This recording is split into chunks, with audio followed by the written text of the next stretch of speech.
Hello everyone. यहाँ हम लोग इंटरनल रिकंस्ट्रक्शन को देखेंगे। इंटरनल रिकंस्ट्रक्शन को शॉर्ट में करते हैं। तो इंटरनल रिकंस्ट्रक्शन क्या होता है कि जब कंपनी का टाइम अच्छा नहीं चल रहा होता है, मतलब कंपनी लॉसेस जनरेट कर रही होती है और ऐसा लगता है कि कंपनी कहीं बंद ना हो जाए, तो कंपनी का उसको ओवरऑल करने के लिए, रिन्यू करने के लिए, ताकि वो फिर से आगे चल सके ठीक से, तो कुछ स्ट्रैटेजी किया जाता है, अपनाया जाता है, जैसे जिसमें रिकंस्ट्रक्शन भी एक है। तो दो तरह का रिकंस्ट्रक्शन होता है, इंटरनल और एक्सटर्नल। तो यहाँ अभी हम लोग इंटरनल रिकंस्ट्रक्शन को कर रहे हैं। तो कंपनी अपने मेंबर्स के साथ मिलकर ही क्या करती है कि अपनी कंपनी को एक नया रूप देने की कोशिश करती है, उसके लॉसेस को हटाने का कोशिश करती है। तो उसके लिए जो इम्पोर्टेंट जर्नल एंट्रीज़ है वो क्या क्या हैं। तो अगर हम कर रहे हैं इंटरनल रिकंस्ट्रक्शन और क्वेश्चन में दिया रहेगा, ठीक है, तो जर्नल एंट्रीज अगर क्वेश्चन में इंडिकेट किया हुआ है कि हम लोग को क्या करना है, अपना वैल्यू एसेट्स का घटाना है, ठीक है, तो एसेट्स का वैल्यू घटाना है। तो इसके लिए हम क्या करेंगे, इंटरनल रिकंस्ट्रक्शन में एक अकाउंट खुलता है जिसका नाम क्या होता है, capital reconstruction account. Capital reconstruction account, ठीक है, जिसका अलग अलग नाम भी होता है, ठीक है। इसको हम लोग बोल सकते हैं कैपिटल रिडक्शन अकाउंट भी बोल सकते हैं, कैपिटल रिडक्शन अकाउंट, ठीक है। या दूसरा और एक नाम क्या बोल सकते हैं, सिर्फ रिकंस्ट्रक्शन अकाउंट भी हम लोग बोल सकते हैं। तो अलग अलग नाम है इसका, ठीक है, जो एक मार्क्स में अगर या ऑब्जेक्टिव में पूछा जा सकता है, ठीक है। अब इसमें क्या है, अगर हमको एसेट्स घटाना है तो अकाउंट तो अब हम जान गए कि कौन सा खोलने वाले हैं, कैपिटल रिकंस्ट्रक्शन अकाउंट को हम लोग खोलने वाले हैं। तो कैपिटल रिकंस्ट्रक्शन अकाउंट से ही हमको जो भी इंक्रीज़ या डिक्रीज़ हो रहा है एसेट्स लाइबिलिटीज़ या जो भी असर पड़ेगा, तो उस हमको मैनेज करना है इस अकाउंट से। तो अगर हमको एसेट्स का वैल्यू घटाना है, तो एसेट्स का वैल्यू घटाना है तो घटाने के लिए एसेट क्या करते हैं, क्रेडिट, ठीक है। जैसे दिया हुआ है फिक्स एसेट है 10 लाख का, अभी उसका फिर एडिशनल इन्फॉर्मेशन में लिखा हुआ है कि इसको अभी हम लोग घटाना है और 3 लाख से घटा देना है, मतलब अभी इसका नया बैलेंस कितना होगा, 7 लाख। तो हमको 3 लाख घटाना है, तो हम क्या एंट्री करेंगे, capital reconstruction account debit to fixed asset account. तो फिक्स्ड एसेट जैसे मशीन है तो मशीनरी अकाउंट, तो टू मशीनरी, और यहाँ कितना लिखेंगे, कितना घटाना है हमको, 3 लाख, तो यहाँ कितना लिखेंगे, 3 लाख, क्योंकि क्रेडिट जब हम करेंगे 3 लाख से, तो फिक्स्ड एसेट या मशीनरी या जिस फिक्स्ड एसेट को भी घटाना है उसका बैलेंस क्या हो जाएगा, 3 लाख घट जाएगा, अगर हम यहाँ 3 लाख करते हैं, ठीक है। तो और इसी तरह अगर हम एक साथ ज़्यादा एसेट्स को घटाना चाहते हैं तो हम एक ही एंट्री में सबको कर सकते हैं। जैसे करेंट एसेट्स को भी अगर 1 लाख घटाना था तो 1 लाख यहाँ पे लिख दिए, मान लीजिए स्टॉक को घटाना था तो 1 लाख यहाँ पे भी आ जाएगा, ठीक है। फिर टू गुडविल, अगर गुडविल दिया हुआ है क्वेश्चन में कि बैलेंस शीट में गुडविल है और एडिशनल इन्फॉर्मेशन में या डिसाइड किया गया है कंपनी के द्वारा या जो निर्देश मिला है कंपनी को कि गुडविल को राइट ऑफ करना है, तो गुडविल का बैलेंस भी होता है डेबिट, तो घटाने के लिए हम क्या करेंगे, इसको क्रेडिट कर देंगे, ठीक है। तो एसेट्स को घटाने के लिए हम क्रेडिट करते हैं। तो ये इंटेंजिबल एसेट है तो इसको भी घटाने के लिए क्रेडिट करेंगे। तो गुडविल को राइट ऑफ करना है हमको, तो अगर पूरा राइट ऑफ करना है तो पूरा ही, या जितना भी जैसा क्वेश्चन में इंडिकेट किया रहेगा, तो गुडविल हो गया। फिर इसके बाद अगर डेफर्ड रिवेन्यू एक्सपेंडिचर है या कोई other fictitious assets, fictitious assets मतलब जो अब असली एसेट नहीं रहा, ठीक है, कुछ पड़ा हुआ है जो कि अब काम का नहीं है, तो उसको हम लोग, जैसे डिस्काउंट है, ठीक है, discount on issue of share, तो अगर उस तरह का भी कुछ है जो पड़ा हुआ है तो हम उसको हटा लेंगे, ठीक है। तो यहाँ पे ये भी हट जाएगा, क्वेश्चन में जो निर्देश होगा उसके हिसाब से ये भी हट गया, ठीक है। और फिर प्रॉफिट एंड लॉस अकाउंट का भी अगर कुछ लॉस वाला है तो statement of profit loss account है और दिख रहा है हमको रिजर्व्स एंड सरप्लस में कि माइनस बैलेंस चल रहा है, तो उसको भी हम क्या कर लेंगे, ख़त्म कर लेंगे। तो मतलब जितना भी लॉसेस है और या फिक्स एसेट्स या करेंट एसेट्स, मतलब एसेट्स का वैल्यू अगर हमको डिक्रीज़ करना है तो उसके लिए क्या हो जाता है, वो क्रेडिट हो जाता है उतना अमाउंट से जितना अमाउंट से हमको डिक्रीज़ करना है, ठीक है। और प्रॉफिट लॉस अकाउंट का भी कुछ बैलेंस पड़ा है तो डेबिट बैलेंस है तो उसको भी क्रेडिट करके ख़त्म करेंगे, मतलब लॉस अगर पड़ा हुआ है तो उसको भी हम ख़त्म कर देंगे। तो ये हो गया पहला जर्नल एंट्री, किसके लिए, जब हमको वैल्यू का एसेट्स का वैल्यू रिड्यूस करना होता है या लॉसेस है तो उसको ख़त्म करना होता है, मतलब राइट ऑफ अगर करना होता है, ठीक है। अब चलते हैं दूसरे में हम, तो for reduction in value of liability. अब लाइबिलिटी को अगर हमको घटाना है, ठीक है, तो अब क्या होता है कि इंटरनल रिकंस्ट्रक्शन में कि मान लेते हैं कि क्रेडिटर से हम लोग मीटिंग किए और उन लोग भी राजी हो गए कि ठीक है कंपनी को सुधारने के लिए हम थोड़ा अपना भी सेक्रीफाइस देते हैं। तो उनको मान लेते हैं लेना था 5 लाख, वो बोले कि चलिए हम 2 लाख कम कर देते हैं, तो अब हमको आप 3 ही लाख दीजिएगा, ठीक है। तो ये 2 लाख तो कंपनी का फ़ायदा हो गया क्योंकि वो लोग छोड़ दिए अपना स्टेक, है ना। तो लाइबिलिटी अब क्या हो रहा है, मेरा कम हो रहा है। तो लाइबिलिटी बढ़ाने के लिए हम लोग क्या करते हैं, क्रेडिट, तो घटाने के लिए क्या करेंगे, डेबिट, ठीक है। तो लाइबिलिटी, जो भी लाइबिलिटी घट रहा है, जैसे बैंक लोन है तो बैंक लोन, डिवेंचर है तो डिवेंचर, ठीक है, या कोई क्रेडिटर है तो वो क्रेडिटर, ठीक है, तो सब डेबिट हो जाएंगे। और 2 कैपिटल रिकंस्ट्रक्शन, तो इसमें हम लोग देख सकते हैं ऊपर वाला जो कैपिटल रिकंस्ट्रक्शन है इसमें क्या हुआ है, एसेट का वैल्यू घटा है, तो कंपनी का कुछ एसेट्स है तो वो घटा है, तो उसके लिए कैपिटल रिकंस्ट्रक्शन डेबिट हो गया, है ना। मतलब कैपिटल रिकंस्ट्रक्शन वो लॉस सह लिया, उसमें सारा लॉस हम ट्रांसफ़र कर दिए। और जो लाइबिलिटी से घटने से अगर फ़ायदा हुआ है, अगर ऐसा है, तो इससे क्या हुआ है, कैपिटल रिकंस्ट्रक्शन क्रेडिट हुआ है। मतलब कि इससे फ़ायदा भी किस में चला गया, कैपिटल रिकंस्ट्रक्शन में, ठीक है। तो एडजस्टमेंट तो कैपिटल रिकंस्ट्रक्शन से ही हो रहा है, ठीक है। तो इस तरह से एसेट और लाइबिलिटी को हम लोग डील करते हैं। इसके बाद आगे चलते हैं, तो for reduction in value of capital है, ठीक है। तो अगर शेयर कैपिटल है या कैपिटल का बैलेंस लिखा हुआ है कि घटाना है, इक्विटी का या प्रेफरेंस का, तो घटाना है हमको। तो क्रेडिट बैलेंस होता है, हम जानते हैं, है ना, कैपिटल अकाउंट का, तो उसको अगर हमको घटाना है तो हमको क्या करना पड़ेगा, डेबिट करना पड़ेगा। इक्विटी वाले को भी डेबिट, और अगर प्रेफरेंस वाले भी अपना कुछ स्टेक छोड़ रहे हैं तो प्रेफरेंस शेयर कैपिटल भी डेबिट। जैसे इक्विटी शेयर कैपिटल वाले बोले कि उनका बैलेंस दिख रहा है बैलेंस शीट में 1 लाख रुपया, तो ये बोले कि हम क्या कर रहे हैं, अपना बैलेंस अब हमको 80,000 आप दीजिए, ठीक है। तो ये लोग छोड़ दिए इतना, तो अब क्या हुआ, 20,000 का कंपनी को इससे फ़ायदा हो गया। तो इक्विटी शेयर कैपिटल कितना से घट रहा है, 20,000 से घट रहा है। इसी तरह अगर प्रेफरेंस शेयर कैपिटल भी कुछ घट रहा है तो वो यहाँ आ जाएगा, और उसका फ़ायदा कहाँ चला जाएगा, कैपिटल रिकंस्ट्रक्शन अकाउंट में।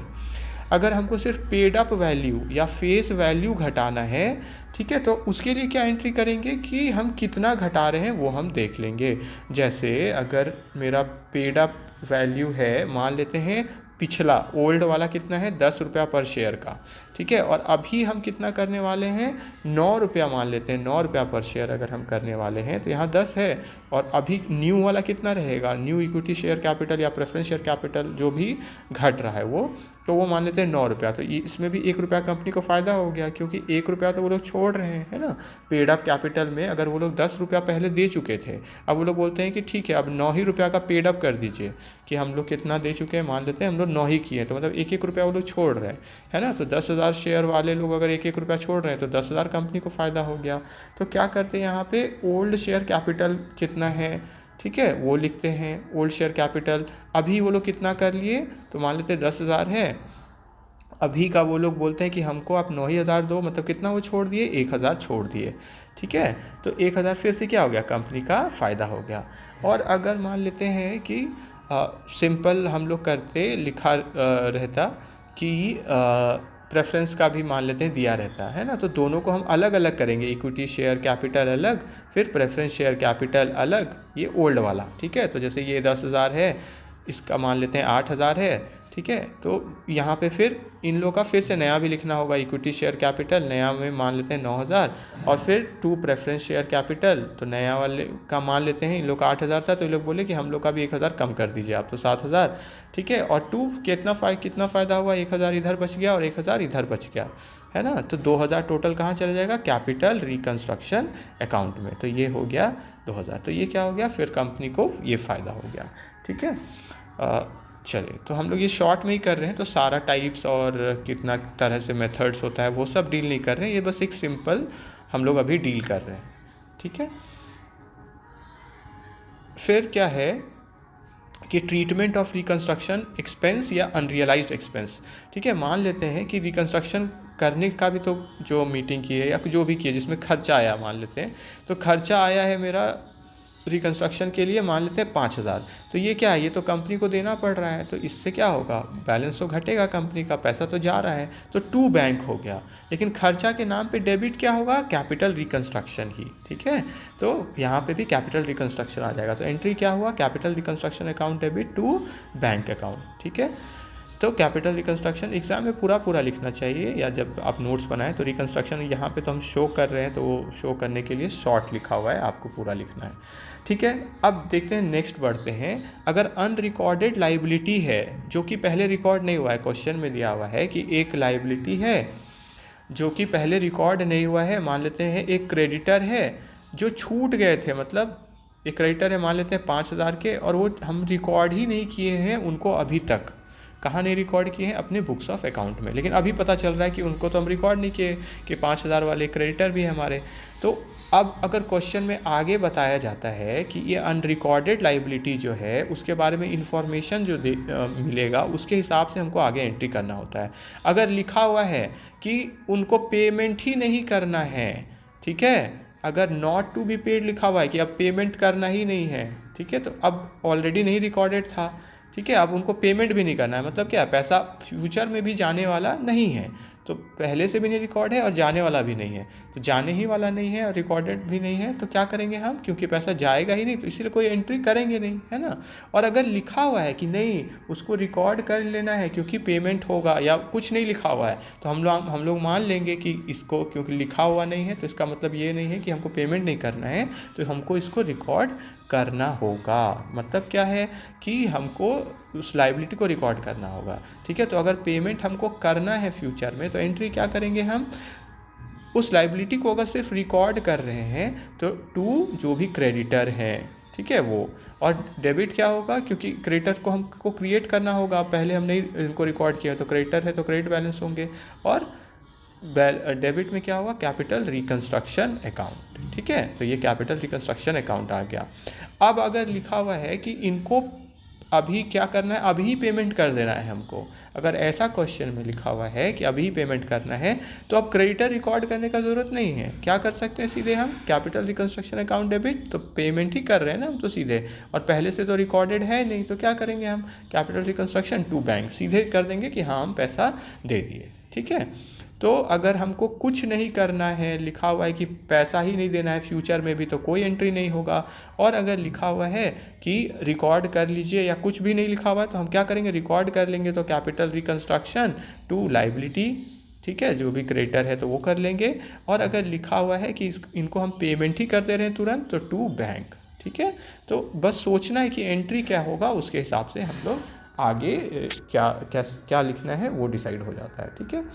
अब इसके आगे, तो ये सब जब एंट्री हम लोग कर लेते हैं तो इसके आगे देखते हैं, तो आगे कैपिटल रिकंस्ट्रक्शन का बैलेंस हम देखते हैं। तो कैपिटल रिकंस्ट्रक्शन जितना बार डेबिट हुआ है उसका एक बार टोटल कर लेंगे हम लोग, जैसे कहाँ कहाँ डेबिट हुआ था देखिए, ठीक है, कैपिटल रिकंस्ट्रक्शन यहाँ एक बार डेबिट होगा, फिर कहाँ हुआ है डेबिट, यहाँ पे एक बार डेबिट हुआ है। तो इसी तरह जितना बार भी डेबिट हुआ है उसका एक बार टोटल कर लेंगे, और फिर जितना बार भी कैपिटल रिकंस्ट्रक्शन क्रेडिट हुआ है उसका हम लोग टोटल कर लेंगे, ठीक है। तो इससे क्या होगा, टोटल करने से अभी उसका क्या बैलेंस है, डेबिट है कि क्रेडिट है, वो पता चल जाएगा, ठीक है। तो मान लेते हैं net balance capital reconstruction account का डेबिट आ रहा है, ठीक है। डेबिट आ रहा है मतलब क्या हो गया, लॉसेस ज़्यादा चले गए उसके अंदर, है ना, तो मतलब वो नेगेटिव ज़्यादा हो गया, नेगेटिव हो गया।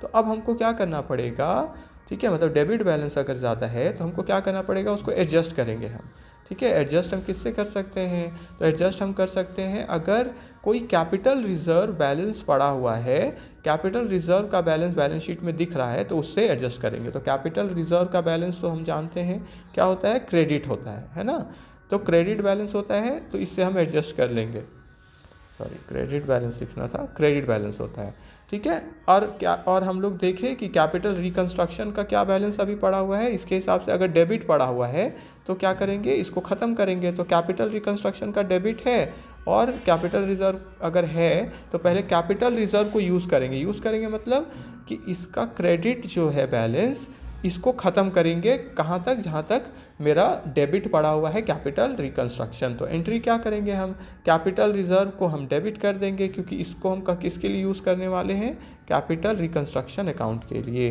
तो टू कैपिटल रिकंस्ट्रक्शन, या मान लेते हैं कि कैपिटल रिजर्व थोड़ा ही सा पड़ा हुआ है और हमको और चाहिए किसी का बैलेंस, तो फ्री रिजर्व्स को भी हम यूज़ कर सकते हैं। फ्री रिजर्व्स क्या होता है, जिसको हम आराम से डिस्ट्रीब्यूशन ऑफ डिविडेंड के लिए यूज़ कर सकते हैं, मतलब डिविडेंड देने के लिए यूज़ कर सकते हैं। जैसे क्या, जैसे जनरल रिजर्व है या प्रॉफिट एंड लॉस अकाउंट का मेरा क्रेडिट बैलेंस बढ़ा हुआ है, ठीक है।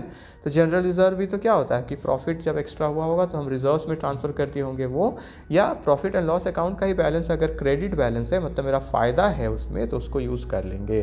तो सबसे पहले हम क्या यूज़ करेंगे, कैपिटल रिजर्व को यूज़ करेंगे अगर कैपिटल रिजर्व कुछ है, ठीक है। और अगर वो नहीं है तो अगर मेरा फिर क्या देखेंगे हम कि प्रॉफिट एंड लॉस अकाउंट है क्या, तो प्रॉफिट एंड लॉस अकाउंट भी हम यूज़ कर सकते हैं या जनरल रिजर्व भी हम यूज़ कर सकते हैं, ठीक है।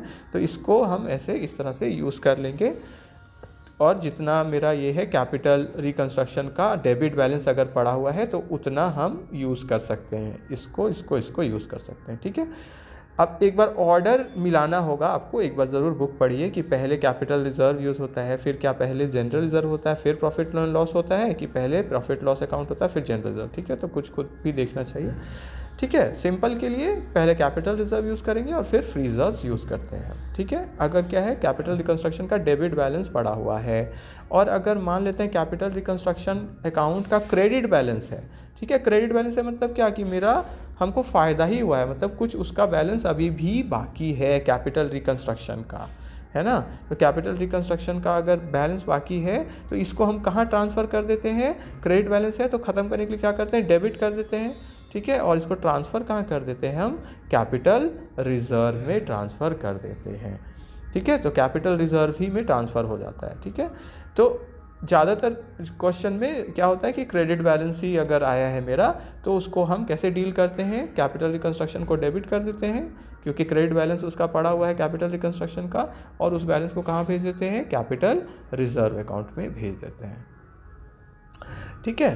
तो इसके बाद क्वेश्चन में ये भी हो सकता है कि कुछ एक्स्ट्रा इशू हो रहा है शेयर्स, ठीक है, नया इशू हो रहा है शेयर्स डिबेंचर्स, ठीक है। तो जब अगर नया शेयर्स डिबेंचर्स अगर हो रहा है तो उसका अलग से एंट्री होता है जैसा कि क्वेश्चन में बताया गया है, मतलब उसमें क्या हो सकता है, प्रीमियम भी हो सकता है, डिस्काउंट, ये सब भी हो सकता है। मतलब इसको फिर अलग पार्ट मानते हैं, इसको हम लोग उसका पार्ट नहीं मानते कि ये कैपिटल रिकंस्ट्रक्शन का पार्ट है, ठीक है। ये क्या होता है, ये एक्स्ट्रा एंट्रीज होते हैं, ठीक है। इसको आउट ऑफ स्कीम बोलते हैं कि ऐसा वाला चीज़ होता है जब हम लोग फ्रेश इशू करते हैं तो जो प्रीमियम है या डिस्काउंट है उसको हम लोग स्कीम के बाहर वाला चीज़ मानते हैं, ठीक है। तो एक बार हम लोग हल्का सा रिवाइज करके देख लेते हैं क्या था इसमें, सिंपल में एक बार देखते हैं। तो कैपिटल रिकंस्ट्रक्शन अकाउंट बनता है इंटरनल रिकंस्ट्रक्शन के समय, ठीक है, इंटरनल रिकंस्ट्रक्शन के समय, ताकि कंपनी क्या आ जाए, वापस से पटरी में आ जाए, लॉस कंपनी बहुत इनकर कर रही है या कंपनी को हम ठीक करना चाहते हैं, उसका ओवरऑल पोजीशन ओवरहॉलिंग करना चाहते हैं उसको,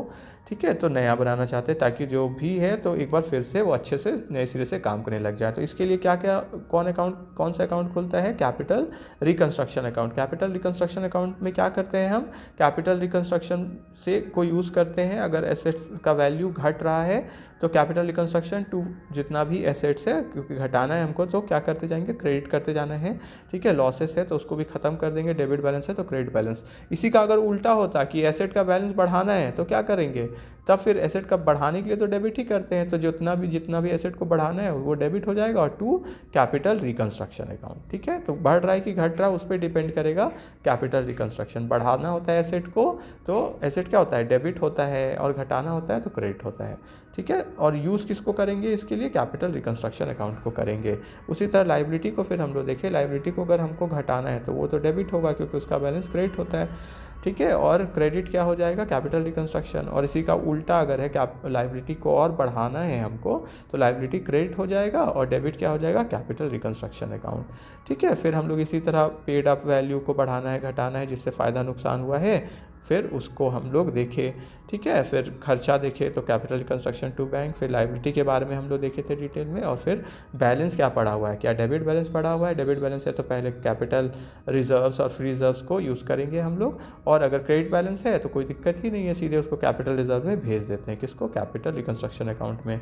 कुछ अगर नया इशू हो रहा है शेयर्स डिबेंचर्स ये सब का तो उसको हम लोग इस कैपिटल रिकंस्ट्रक्शन वाले स्कीम से, मतलब इंटरनल रिकंस्ट्रक्शन से बाहर का मानते हैं, और उसका जो भी एंट्री एक्चुअल में होता है वही एंट्री करते हैं, कैपिटल रिकंस्ट्रक्शन उसमें यूज़ नहीं होता है, ठीक है। Thank you.